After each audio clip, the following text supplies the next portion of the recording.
Day, everybody. Just did another cattle move. Got them into this next strip. You can see about how big it is. We had them on this other side last night. It was about from there all the way over to there. So throughout the night, they're going to be in there anywhere from 12 to 13 hours. So we make it a little bit bigger overnight if we can. Give them a little bit of bigger area throughout the night. And so what we did was we found the best places to do that with. Like this right here is such a thick spot you couldn't get through anywhere else anyway. So we used that as our place for holding them overnight, because it was really hard to get a fence any better than there and all the way over to there. So we kind of did that, using it in our advantage. And as you can see, one of the calves is still kind of getting through. I'm actually setting it up a little bit higher so that the calves can get through. Just because it's a little tight right now, and there's kind of some deeper creek right in there, so there's some deep spots, and they're doing just fine getting through, but I just kind of give them a little bit more leeway, and then they can also get on the other side and get a little bit more grazing. We are grazing it. We're mobbing them up pretty tight. We're moving them a solid 3 times a day, so it's 2 times really tight, and then a 3rd time for the night. Over the course of that last 12 hours of the 24, they're a little bit tighter. No, I mean they're got a little bit more room. So we're real tight in our spots, and as you can see, these spots, these would be the 2 that they're in today.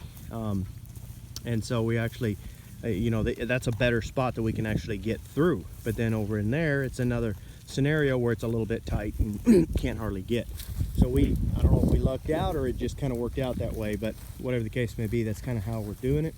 And it is working quite well. I mean, even in here, this really bad spot, I wish I would have gotten the video right here. There were so many spots that they've cleaned up so much better than they were, that I just really wish I would have gotten some before footage. We've just been really hammering it. We got real busy with this, with everything that's going on and all like that right now.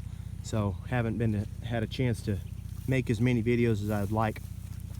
But anyway, as you can tell, they are doing a lot of good there. We're keeping them pretty tight.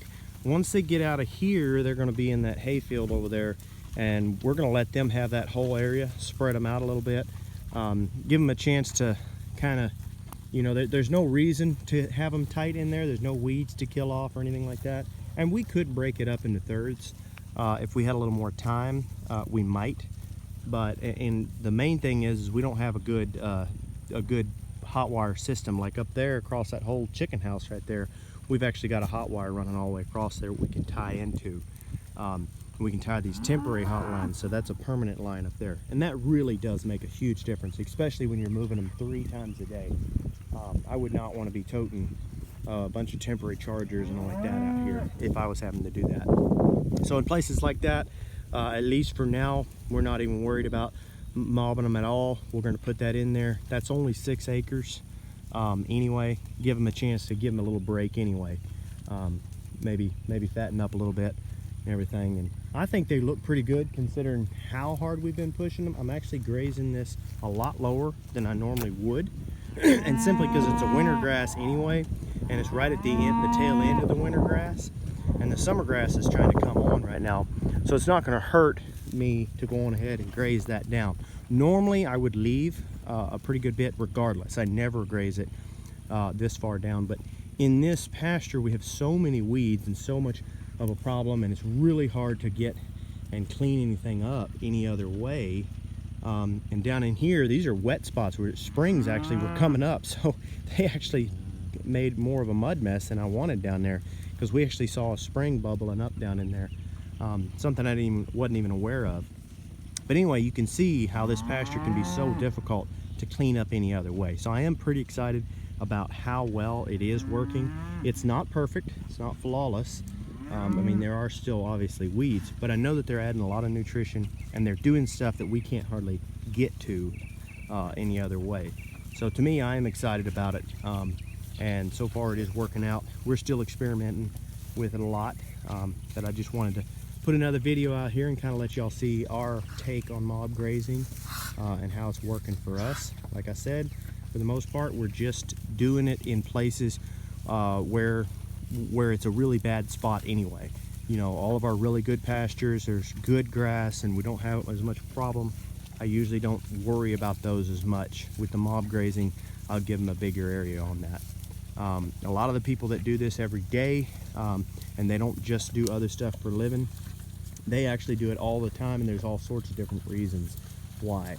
And I know that that is probably the best way to do it. But you know, you got to do what you can with what you have. And right now we still make a living through other sources other than just cattle. So anyway, it is working out good. Just wanted to put a little update on what's going on. Maybe come back and show an update video on this, on how well it looks after it recovers. And that's the final thing I want to say. Especially when you put this much pressure on ground, you really want to give it extra long to recover. So what I'll actually do is I will take this pasture out of the rotation.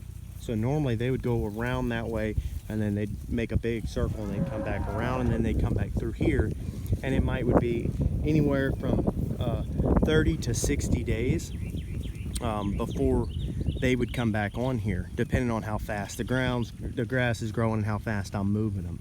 Okay, but because of what I did here, what I'll do is I'll actually run them around this pasture and avoid this pasture completely. So this pasture probably won't get grazed for another anywhere from 60 to 120 days before. So I'm just giving it a longer recovery period is what I'll do. And by then I'll have a good bit of summer grass.